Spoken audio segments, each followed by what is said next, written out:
हिमाचल प्रदेश बहुत सारी चीज़ों के लिए ऐसे जाना जाता है जहां एक नहीं है अनेक गौरव हमारे लिए हासिल हुए। और उस दृष्टि से मुझे इस बात की प्रसन्नता है कि प्रेसिडेंट्स कलर हमारी पुलिस को अच्छे काम करने के लिए यहाँ पर हिमाचल प्रदेश में दिया गया है।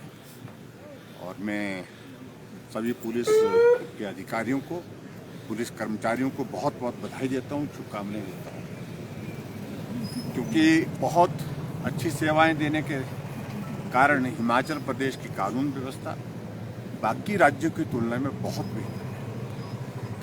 और उसके साथ साथ में अपने दायित्व का निर्वहन करने के लिए जिस प्रकार पुलिस काम करती है, और इसमें हिमाचल प्रदेश पुलिस ने हर क्षेत्र में काम करते हुए नाम कमाया है। और ओवरऑल सारी चीज़ों को देखते हुए ये प्रेसिडेंट कलर जो है सम्मान के रूप में हिमाचल प्रदेश पुलिस को दिया गया है।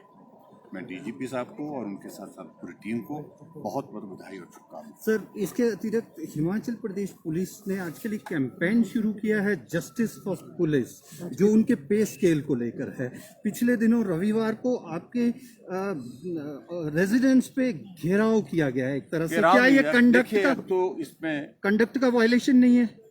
देखिए, बतौर गृह मंत्री पुलिस के जितने भी कर्मचारी हैं, अधिकारी हैं, अपने ग्रीवेंसेस को लेकर के, अपनी बात को लेकर के हमसे मिल सकते हैं। उस दृष्टि से कुछ लोग आए थे मिलने, उनने कोई इंडिसिप्लिन नहीं किया, ना घेराव किया कि गलत धारणाएं हैं, गलत बात है। वो आए और उनके सिर्फ 4 प्रतिनिधि हमसे मिलने के लिए अंदर आए, और मिल करके उसके बाद जो बात होनी थी, करनी थी, उनके साथ बात हुई। बाकी जब मैं बाहर निकला तो मैंने सब लोग जो वहाँ पर उपस्थित थे उनको जो सारी बात जो कहनी थी उस रूप में कही। इसके अलावा कोई भी इस तरह की बात नहीं है। और जहाँ उनका जो मामला है, उनकी मांग जो है, मुझे लगता है कि वो उस सारे विषय को लेकर के वो कोर्ट में भी गए थे, कोर्ट में उनके पक्ष में निर्णय नहीं हुआ उसमें। और दूसरी बात, वो कॉन्ट्रैक्ट वाला कॉन्सेप्ट नहीं है, मैं बड़ा स्पष्ट कर रहा हूँ। उसमें पे स्केल के इश्यू को लेकर के उनका विषय है और उसको हम एग्जामिन कर रहे हैं। तो उसके बाद हमने कहा है उनको कि उसके बाद फिर हम क्या रास्ता निकल सकता है, उस रास्ते को निकालने की कोशिश करेंगे। लेकिन सेवा नियमों के अंतर्गत, जिन सेवा नियमों के अंतर्गत उनकी भर्ती हुई है, उसमें उनकी सहमति है। कोर्ट ने इसी ग्राउंड पर उनका वो खारिज किया है उनका केस।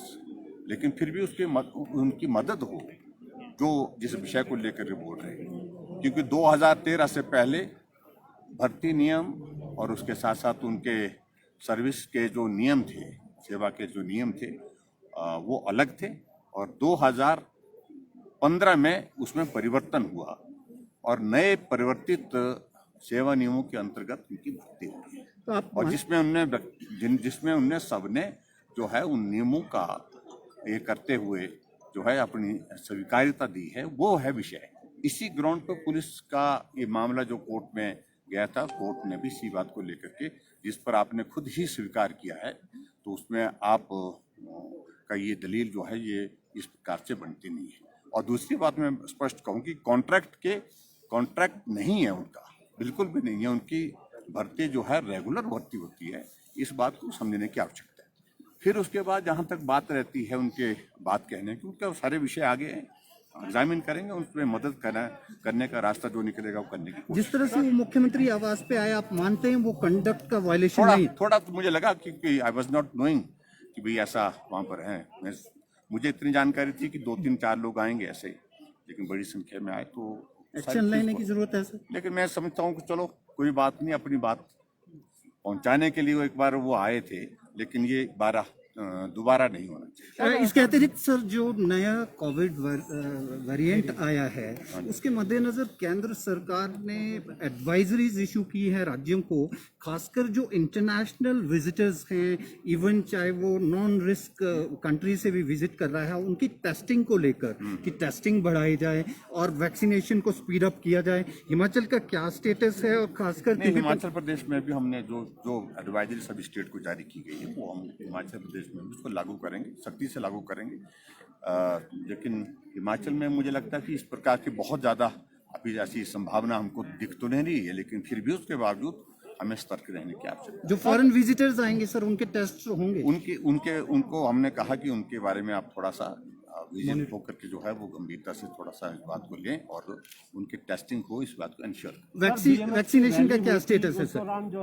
वैक्सीनेशन का क्या स्टेटस है सर? वैक्सीनेशन हमारा 93% हो गया है और 93% के बाद मुझे लगता है कि 1-2 दिन के अंदर और ज़्यादा हम प्रोग्रेस करेंगे। सर बीएमएस की रैली हुई थी, रैली के दौरान जो पवन कुमार उनके नेता है उन्होंने अपने संबोधन में आपके लिए जो अपशब्दों का मैं उसमें कुछ नहीं कहना चाहता। Thank you sir.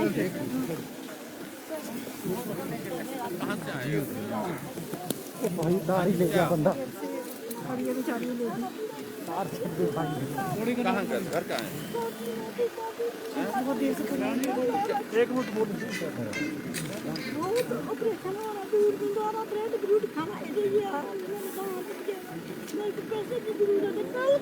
तो पैसे पार उधर आ जाओ ना। पूरा बिल चाहिए, बहुत पैसे। पूरा बिल कितना बहुत बड़ा है ना बिल ये? बहुत बड़ा चाहिए जी सर, आप बड़े हैं, आप साथ में एक बार मेरा भला कर दो। पहले दिया क्या? पहले मेरे को थोड़े से दे रखे। कितने दिया था मैं? कितने? 7,000 दे रखा आपने। मेरे को पूरा चाहिए सर, डॉक्टर के सारे देने। तो डॉक्टर के पास हाँ ये सुन पूरा मैं कर चाहिए मेरे को, बहुत बिल चाहिए। मैं कर लूँगा। तो बहुत पार सेक्रेट आओ ना, सेक्रेट आ जाओ, पूरा चाहिए एक नौ सर में। अच्छा मेरे कर लेंगे आपको। वहाँ पहुँचना पड़ा।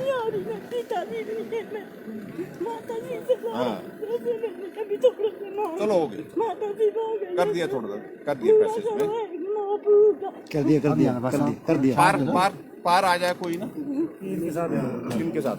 सेक्रेट आ जाना, सेक्रेट अभी यहाँ सेक्रेट आपने पहुँच जाना अपने ना। आजा सेक्रेटरी कर दिया। ये मेरे पास दे देंगे पार। ठीक, चलो अब आज पीछे को आ जाएंगे।